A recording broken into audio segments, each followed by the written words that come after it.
The date is August 14th, 1862. The African princess walks down the aisle of St. Nicholas Church in Brighton, about 50 miles from London. The drizzly rain is a constant reminder that she is far from home. Sarah is about to be married to a man she barely knows. But this is but one of the duties of a princess, especially one whose kingdom had been torn apart. The wedding party consists of 16 bridesmaids and groomsmen, a mixture of white and African ladies and gentlemen, many chosen personally by Queen Victoria herself. The tiny church is packed to the brim. Those who couldn't get in waited outside in hopes of getting a glimpse of the Yoruba princess that had been saved from death nearly 10 years ago.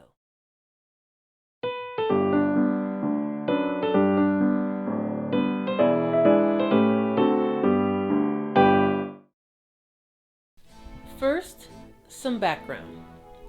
In 1833, the British Empire abolished slavery. For centuries, the slave trade had been an extremely wealthy industry for Europeans across the world and West African rulers that were willing to sacrifice some of their prisoners in exchange for European weapons. King Gezo was one of those rulers, and in 1849, after England sent Gezo several strongly worded letters asking him to stop, they sent in the British Navy to Dahomey, modern-day Benin, to persuade him further. One of these missions had Commander Frederick Forbes and the HMS Bonetta at the helm. Gezo was fond of British ingenuity and their queen. So even though he knew the reason for Commander Forbes' visit, he eagerly invited the British Navy to one of his most sacred rituals, the watering of the graves. The ritual comprised of a procession of high-profile prisoners wearing white garments. They would lie down on the graves of former kings and their heads chopped off. Commander Forbes expressed his displeasure with this ritual, but also recognized that if he were to stop a long-standing tradition among King Gezo and his people, that talk of ending the slave trade would fall through.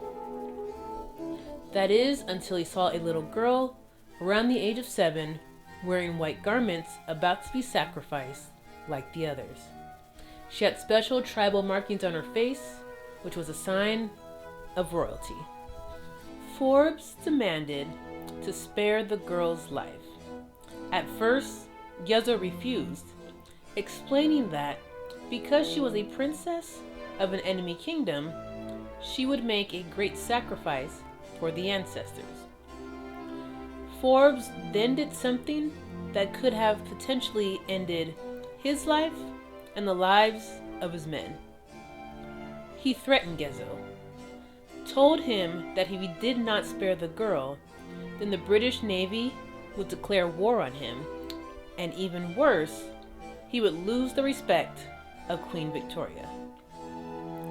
As Gezo was far outmatched by the British, he decided to give the girl, whose name was Princess Aina, as a gift, in what he called a present from the King of the Blacks to the Queen of the Whites.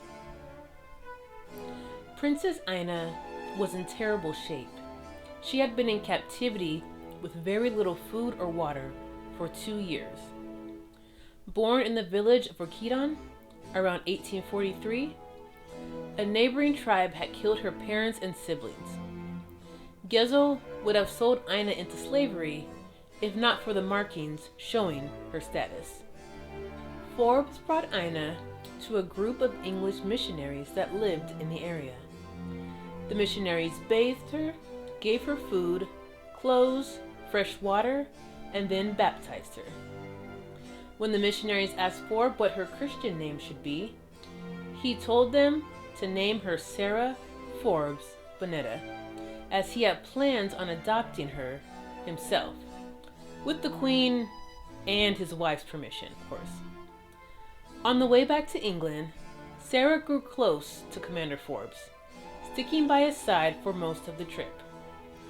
The rest of the naval crew taught her English, and she picked it up rather quickly. In November 1850, Queen Victoria met Sarah for the first time. Her intelligence and adaptability impressed her.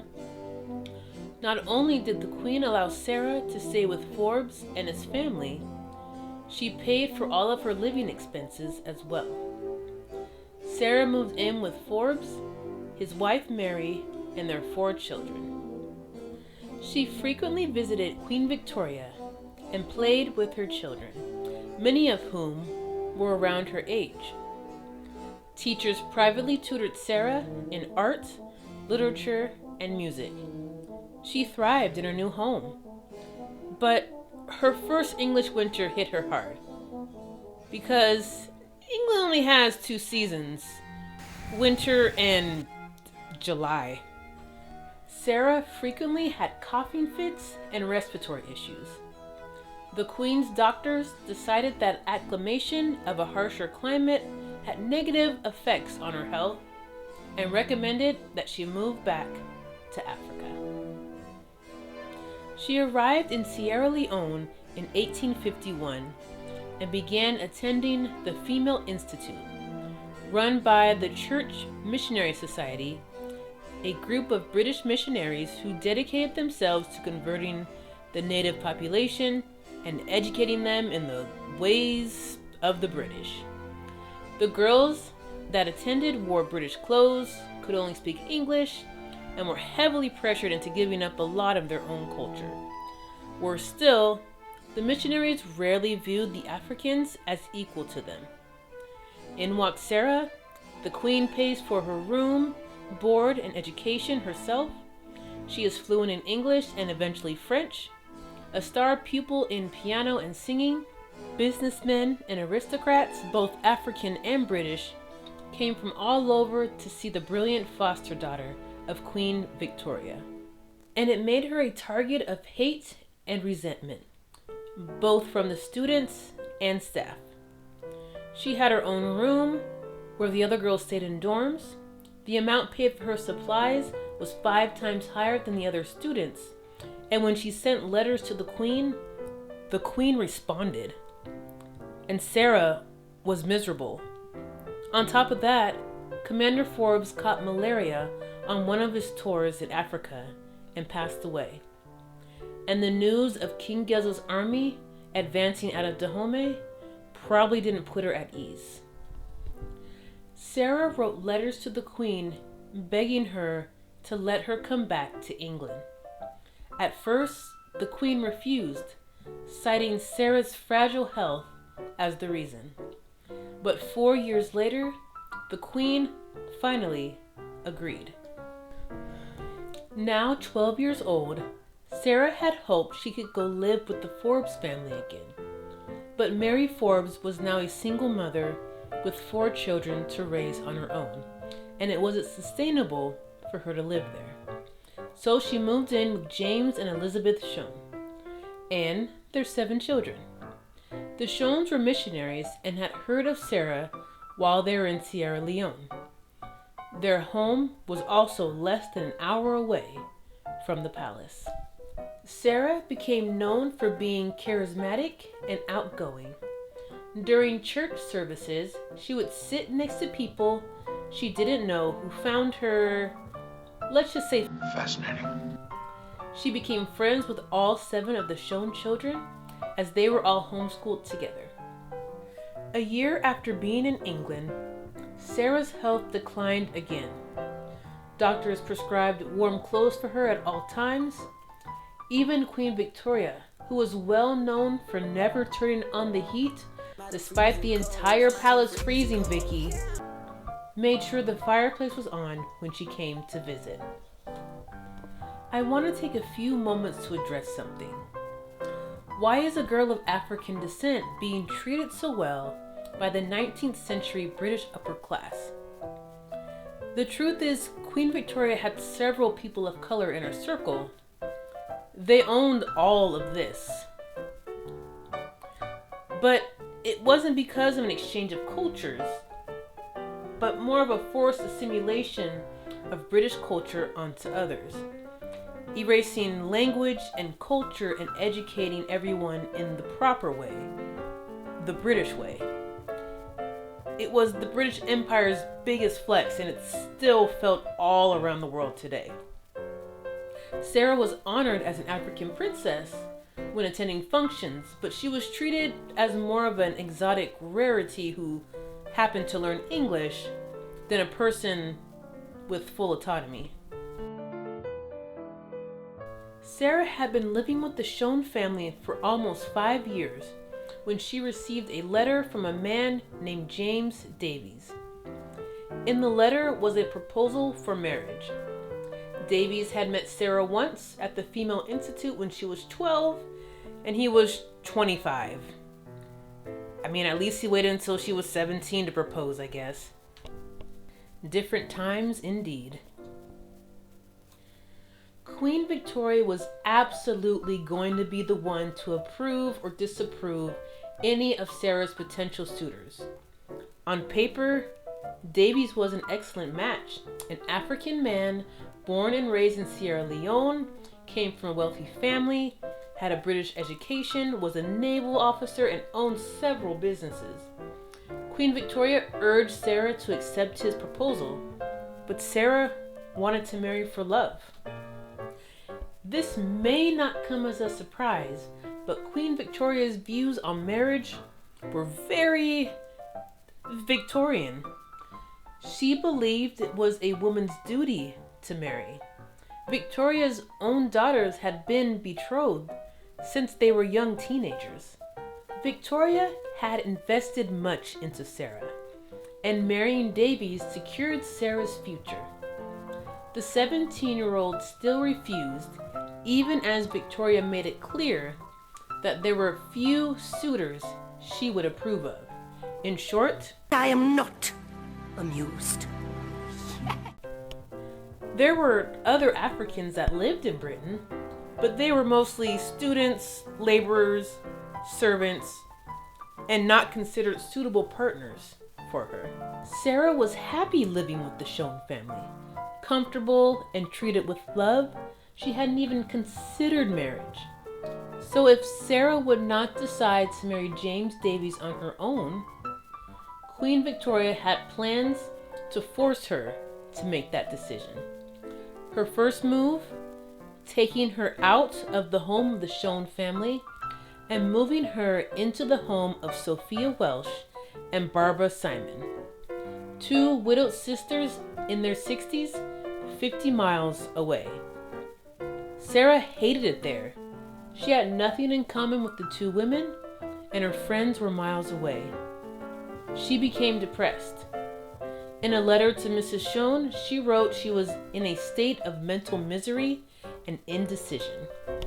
At the same time, tragedy struck Queen Victoria twice in the same year. Her mother passed away in March of 1861, and her husband, Prince Albert, died in December. It's said that a lot of her empathy died with them. The Queen threatened to cut Sarah off and abandon her in her new home if she didn't marry Davies. So in March of 1862, Sarah met with the Queen, still dressed in her mourning clothes, and agreed to marry James Davies. 5 months later, they wed.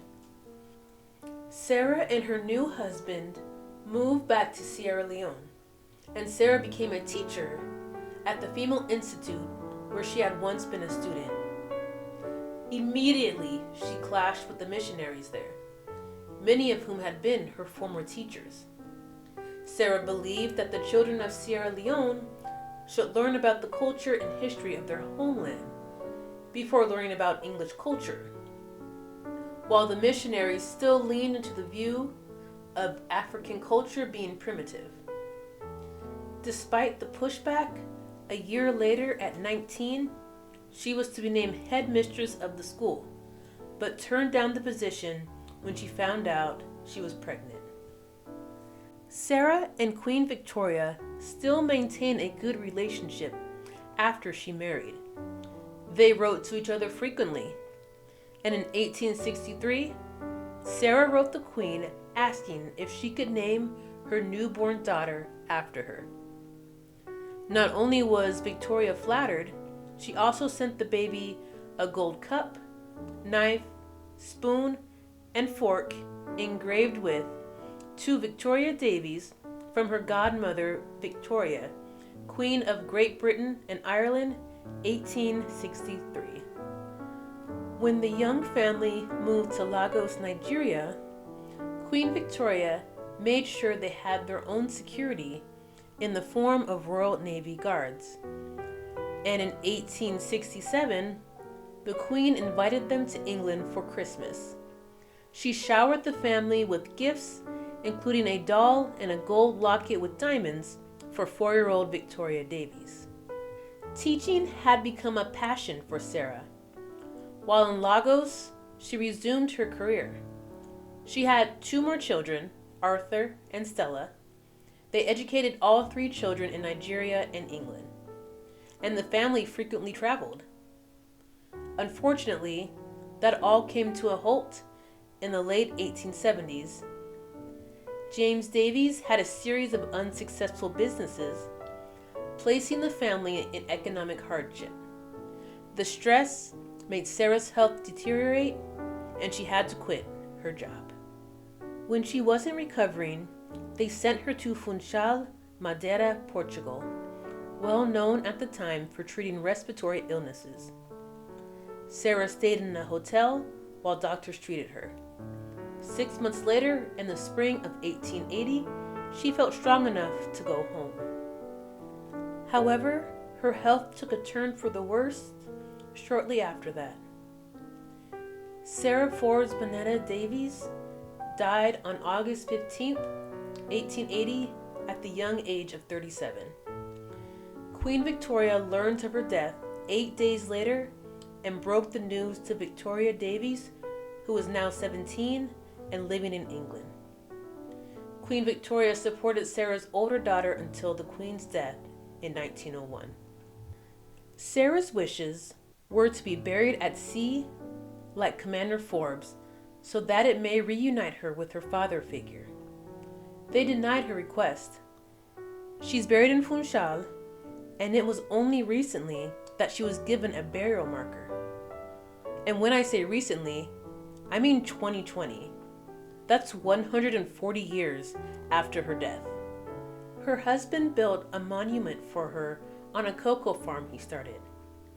An 8-foot granite obelisk that reads, "In memory of Princess Sarah Forbes Bonetta, wife of J.P.L. Davies, who departed this life at Madeira, August 15th, 1880, aged 37 years. The obelisk no longer stands. Sarah has quite a legacy. Most of her descendants still live in Nigeria or Sierra Leone today, including her great-great-granddaughter, Dr. Ameo Adavedo, who almost single-handedly stopped the Ebola virus from becoming a pandemic in 2014 at the cost of her own life. We should all be thanking her. I'm just saying. It's only recently that English historians have recognized how much of their history intertwines with those of African descent. And it's better late than never. For a long time, the story of Sarah was seen as far-fetched. No one even bothered to search for her real name until the 2000s. They assumed she forgot it out of the trauma. But she never forgot who helped her or where she came from. To most of the world she grew up in, she was Sarah Forbes Bonetta, the brilliant, charismatic beneficiary of Queen Victoria who was saved from death. She was much more than that. She had a career in a time where that was unusual, a mother who made sure her son and daughters had a good education, an ability to navigate through 2 different cultures, and a resilience she had to find at a very young age to survive. She had the strength of a princess because she had always been Princess Aina. My name is Kato Jones. If you like this video, please consider subscribing, and thank you for watching.